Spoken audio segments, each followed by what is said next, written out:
Bueno, vamos con la segunda parte de equilibrio químico. Hemos quedado en la constante de equilibrio, la expresión de la constante de equilibrio. Vamos a dar un ejemplo, LCO2, oxígeno 2, me da LCO3. ¿Estamos de acuerdo? Bien, miren el video anterior. Otra forma de expresar la constante de equilibrio. Las reacciones químicas deben tener lugar frecuentemente en fase homogénea, líquida o gaseosa. ¿Estamos? Ya que de este modo se incrementa notablemente la velocidad de reacción.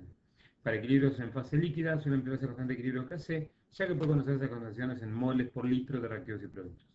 Cuando se producen reacciones en fase gaseosa, otra forma de dar la composición de un sistema en el que transcurre un proceso químico es a través de las presiones parciales, ¿sí?, de cada gas en lugar de las concentraciones molares. ¿Se acuerdan la fórmula de gases? P por V igual a nRT. Bueno, donde P era la presión absoluta del gas, B el volumen que ocupa el gas, N el número de moles de gas, R la constante universal de gas ideales y T la temperatura en grados Kelvin, temperatura absoluta. Ok, si yo paso el B dividiendo me queda N sobre B, que es la concentración del gas. Entonces la presión, ¿sí?, del gas queda igual a la concentración por R por T para cada reactivo producto, suponiendo que la mezcla de gases pueda considerarse como una mezcla ideal, es decir, que no hay interacciones intermoleculares entre los reactivos y los productos. Incluyendo en la expresión de la constante de equilibrio Kc, tenemos entonces que si Kc era C por D sobre A por B, nos queda reemplazado P, la presión de C sobre RT, la presión de D sobre RT, la presión de A sobre RT, la presión de B sobre RT.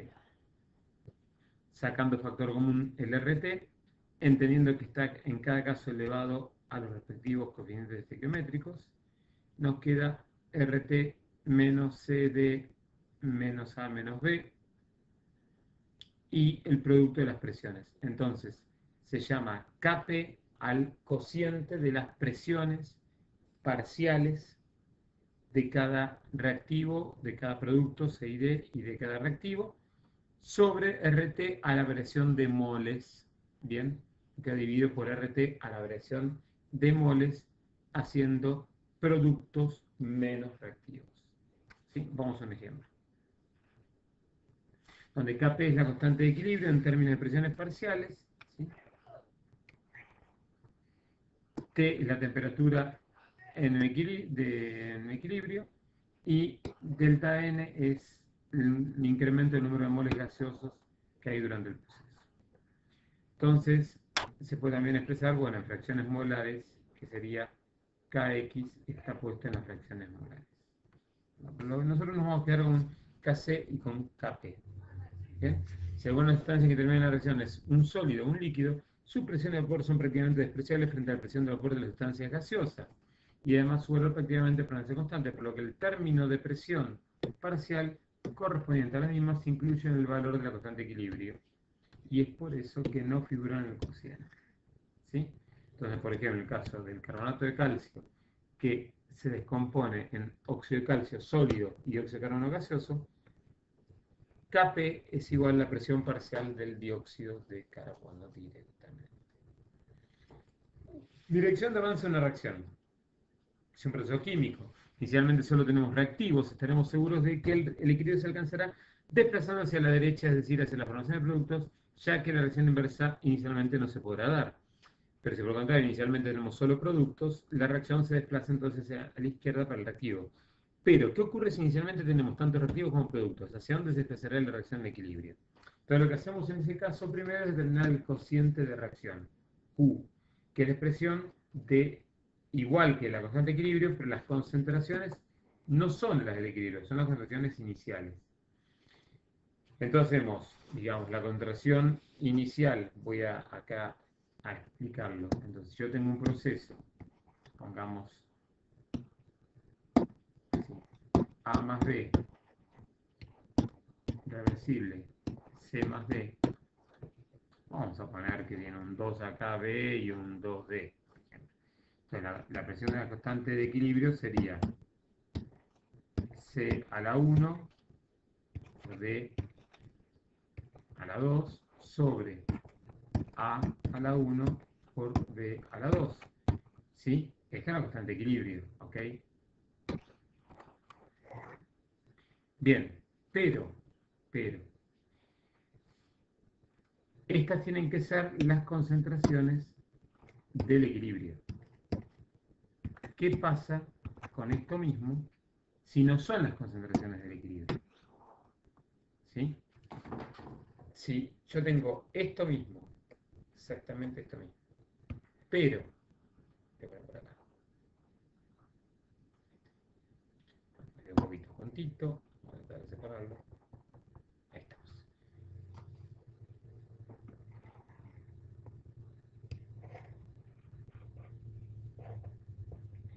Todo feliz.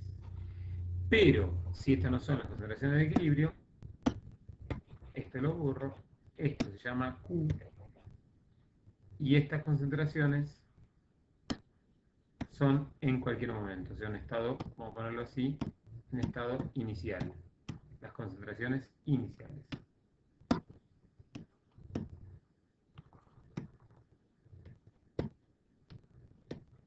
¿Cuál es la importancia?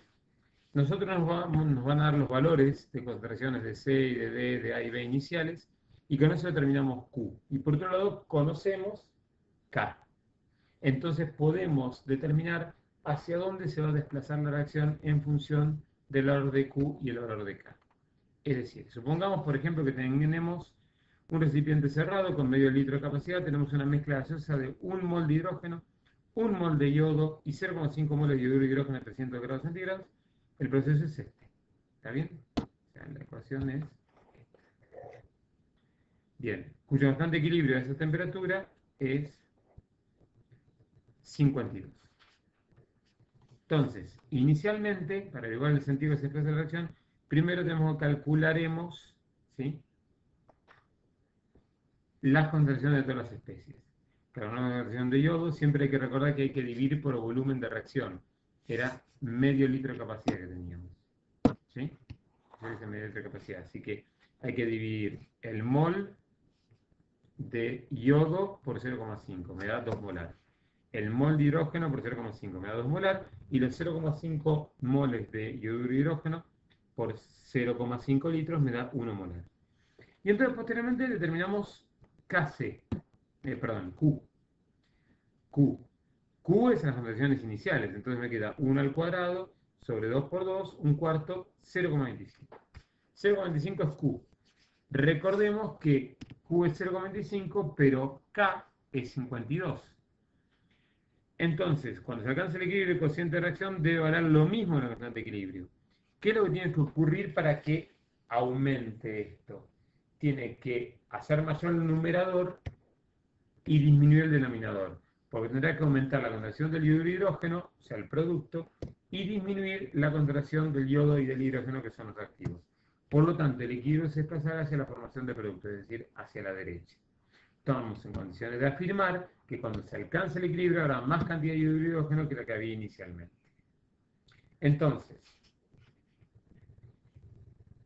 esto nos lleva a la ley de Le Chatelier, que dice que si en una concentración de equilibrio cambiamos algunas de sus propiedades, como el caso de relación de temperatura y presión, el sistema tratará de alcanzar un nuevo estado de equilibrio desplazándose en la reacción adecuada para intentar contrarrestar el cambio producido en la propiedad, ¿no? Es decir, nosotros teníamos recién una condición cualquiera que no era de equilibrio. El sistema va a migrar tratando de alcanzar el equilibrio, de manera que las concentraciones de reactivos y de productos en su cálculo den el valor KC. ¿Está bien?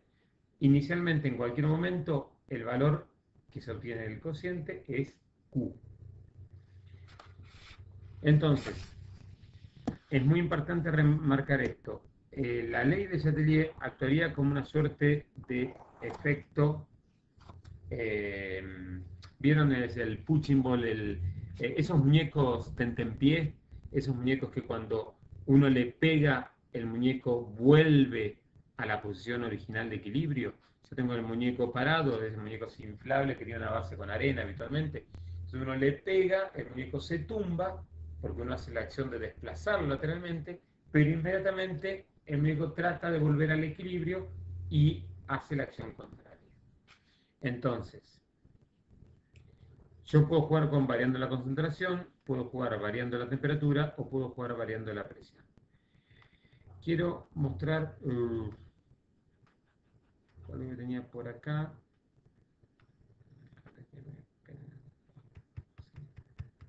Justo me faltaba lo que quería mostrar. Ahí está, que me lo había salteado. Si Q es menor que K, la reacción entre los productos y los reactivos debe aumentar, ¿sí? Por lo que el equilibrio deberá desplazarse hacia el lado de los productos, es decir, hacia la derecha. Si Q es mayor que K, el proceso contrario tiene que disminuir y el equilibrio se va a desplazar hacia el lado de los reactivos, es decir, hacia la izquierda. Si Q es igual a K, el sistema está en equilibrio, por lo tanto las condiciones de productos y reactivos ya no se modificarán, si no cambian las condiciones de operación. Presión, temperatura, condiciones, etc. ¿Sí? Eso es lo que quería remarcar. Las tres posibilidades para cambiar desplazar el equilibrio sería alterar la concentración, o sea, o agregando reactivo, o sacando producto, o sacando reactivo, o agregando producto. Jugando con eso es donde modificamos la condición. Yo tengo una condición de equilibrio, agrego reactivo, ya modifiqué uno de los factores de la expresión de la constante de equilibrio, entonces ya no va a valer más K, sino que va a pasar a valer Q. Entonces el sistema va a tratar de hacer que ese valor Q se transforme nuevamente en el valor K. Ahora lo vamos a ver bien claro eso en problemas de aplicación. El otro es la variación de la temperatura. Bueno, acá está relacionado con el efecto exotérmico y endotérmico. Para decirlo fácil, ustedes tienen que tomar, si el proceso es exotérmico, si el proceso es exotérmico, tomen A, por ejemplo, se transforma en B, más calor. Q calor. ¿Sí? Entonces, opera como si fuera un producto o un reactivo más. Si yo tengo un proceso exotérmico y yo aumento la temperatura, es como estar aumentando el producto. Entonces el proceso viene hacia la izquierda. Si es un proceso exotérmico y yo enfrío el sistema, retiro calor, entonces retirar calor es sacar calor y hace que el proceso vaya más hacia la derecha. Por otro lado, si el proceso es endotérmico, yo tengo A más calor que me da B. Y ahí es al revés. Yo tengo que aumentar la temperatura para entregar calor y que el proceso se desplace más de A a B si quiero formar más producto. Por el contrario, ¿sí? Si yo bajo la temperatura, entonces el proceso viene hacia el lado de los reactivos. ¿Bien? Bueno. Y el otro, el cambio de la presión, también que lo veremos en algún ejemplo ahora, van a ver que me tengo que fijar la cantidad de moles que tengo a la derecha o a la izquierda en totales. Y ahí me doy cuenta que si yo aumento la presión, el sistema trata de disminuir la presión, comprimiéndose y pasando hacia el lado donde haya menos moles de gas. Esa es la forma que el sistema reacciona. Espontánea reacción química se relaciona la energía libre de Gibbs, la variación de energía libre de Gibbs, delta G, con menos RT logaritmo natural de la constante de equilibrio en términos de presión. Y gradientación es el número de moles que reaccionaron sobre el número de moles iniciales por 100. Me indica cuánto se disocia de un reactivo dado. Bien, vamos a cerrar este video con un ejemplito